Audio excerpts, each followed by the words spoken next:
All right, so have you ever been driving or even like riding in a car and you get this like wave of sleepiness? Hmm. Like, you're not tired, but suddenly you're fighting to keep your eyes open? Oh, yeah, It's a pretty common thing, right? definitely. So today we are going to dive deep into a possible reason for this, and it might surprise you. Okay. It's the air pollution inside your car and something that some people call the sedative effect. Interesting. Yeah, so we got some really fascinating excerpts here. One is from Air 6 Free Transportation, and the other is the Global Declaration. Oh, okay.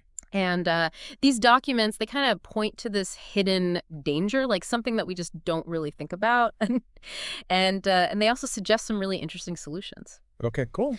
So today we're going to unpack all this info for you, break down exactly what these sources say about the pollutants we're breathing in our cars, the effects they could be having, and some ways to fix it. Sounds good.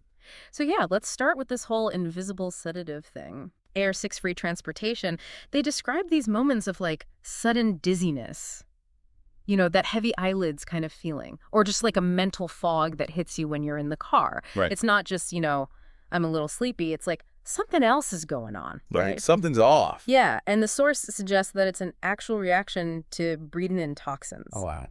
So what's really interesting is how they connect this to the stuff inside our cars, like literally the materials that make up the dashboard and seats and carpets. Okay. We're talking about formaldehyde benzene and all sorts of what are called TVOCs. VOCs. Yeah, volatile organic compounds that come from plastics, adhesives, paints, and even leather. Huh. I never really thought about that. And you know that new car smell that people like? Oh, yeah. Well, according to this, it's actually a sign of all these chemicals being released into the air. Oh, wow. So it's not a good thing. And get this, it can actually get worse when your car's parked in the sun. Really? Yeah, the source says that the heat makes these materials release more of those chemicals. Like it's heating up.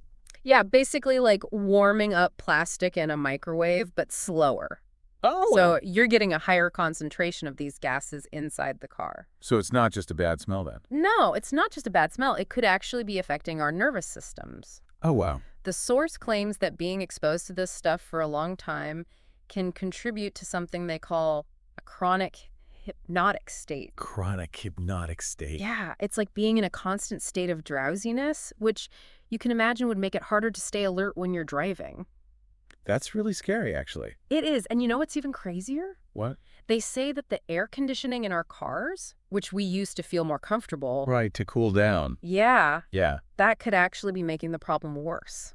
Ooh, how is that? So Air 6 Free Transportation says that the cold air from the AC can trigger our bodies to relax, Okay. and that can slow down our nervous system response, which is what keeps us alert. Right. And the dry air from the AC can dry out our airways, Mm. which makes it harder to breathe. So it's like a double whammy. Exactly, but the biggest issue they talk about is recirculation mode. Oh, yeah, recirculation. A lot of us use that to keep the bad air from outside, out of our cars. Yeah, that's what I do. But the thing is, when we do that, we're actually trapping the pollutants that are already inside the car. Oh, so we're just breathing the same bad air over and over. Exactly. So instead of keeping the bad air out, we're just making the problem worse inside. Wow. I had no idea. Yeah, and this is where those analogies from Air 6 Free Transportation come in. Oh, yeah. Tell me about those. Okay, so first one they talk about is a clean air filter that slowly turns black over time.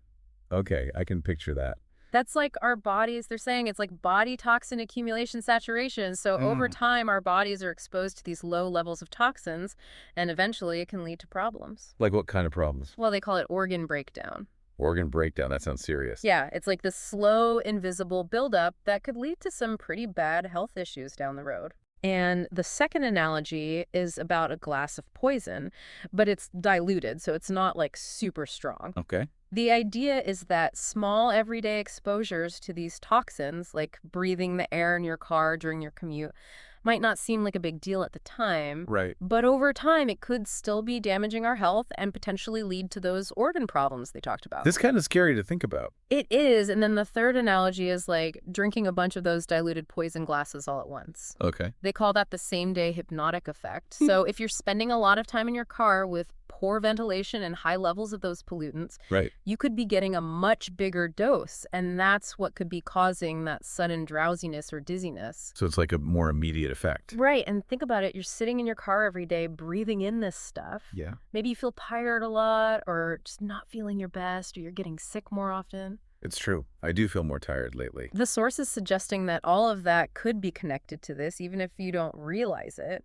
It makes you wonder if those times when you feel like you need a nap in your car, it's not just because you're comfy. It could be your body reacting to the toxins. Yeah, exactly. And then they Yeah. go on to talk about how chemical aerosols are even worse than the regular air pollution we hear about, like PM 2.5. Oh, interesting. I've heard of PM 2.5, but what are chemical aerosols? So we all know about smog and stuff you can see in the air. Yeah. But these chemical aerosols, they're like a whole other kind of threat. Oh, yeah. And they come from a lot of different sources inside the car. Like what? Well, materials themselves, like we talked about, but also stuff like fuel residues, industrial bonding agents. Bonding agents. Yeah, they use them in manufacturing. And then there's the stuff we bring in ourselves, like air fresheners and cleaning products. I guess that makes sense. And the thing about these aerosols is that they don't just irritate your lungs, they can actually get into your bloodstream and affect how your body functions. Really? Yeah, so it's not just about breathing them in, they could be messing with our nervous system and blood circulation.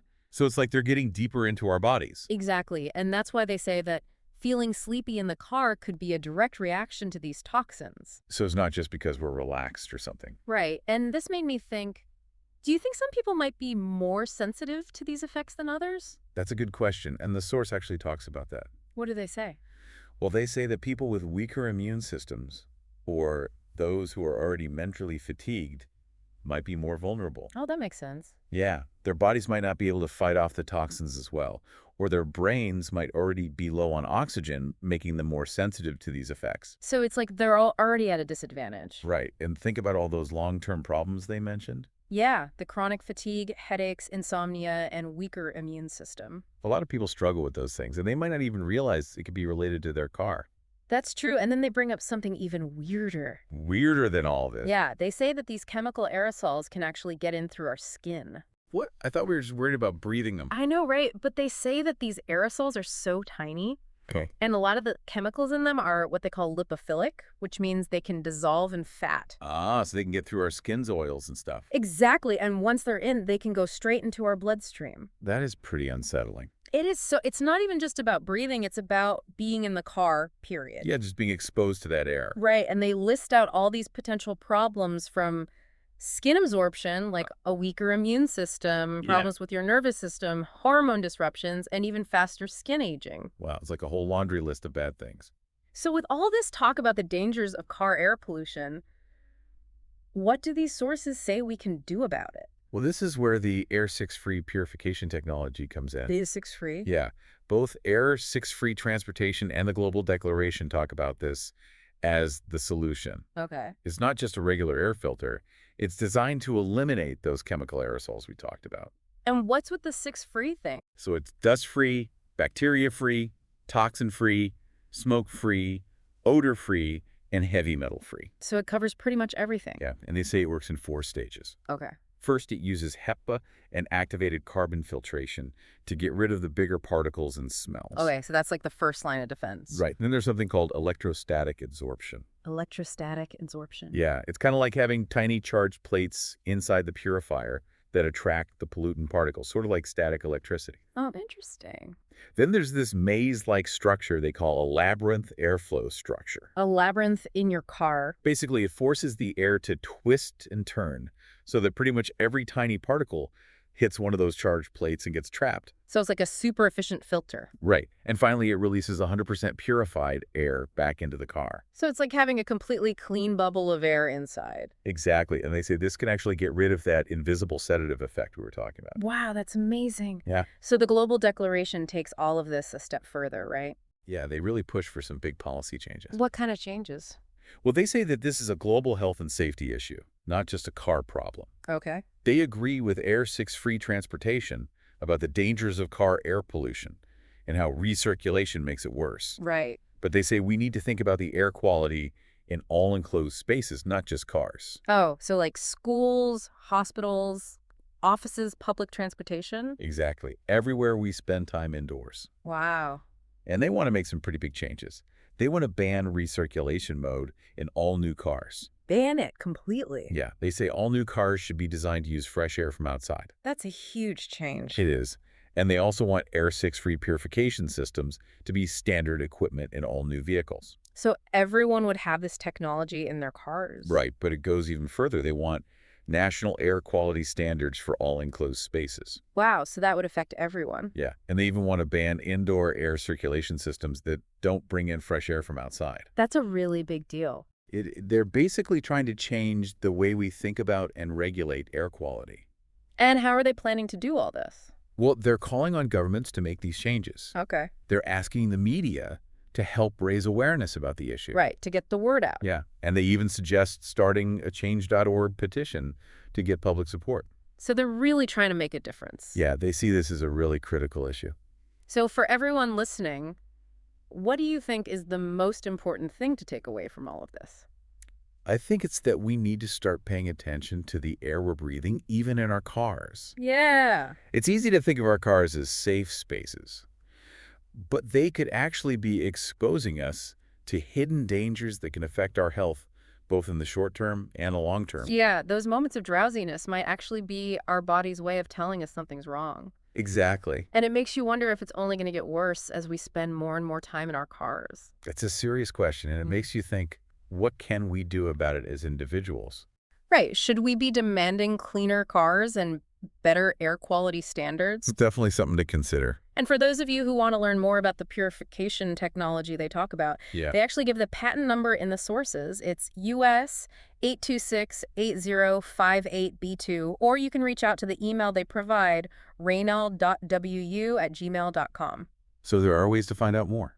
Yeah, definitely gives you something to think about next time you're on the road.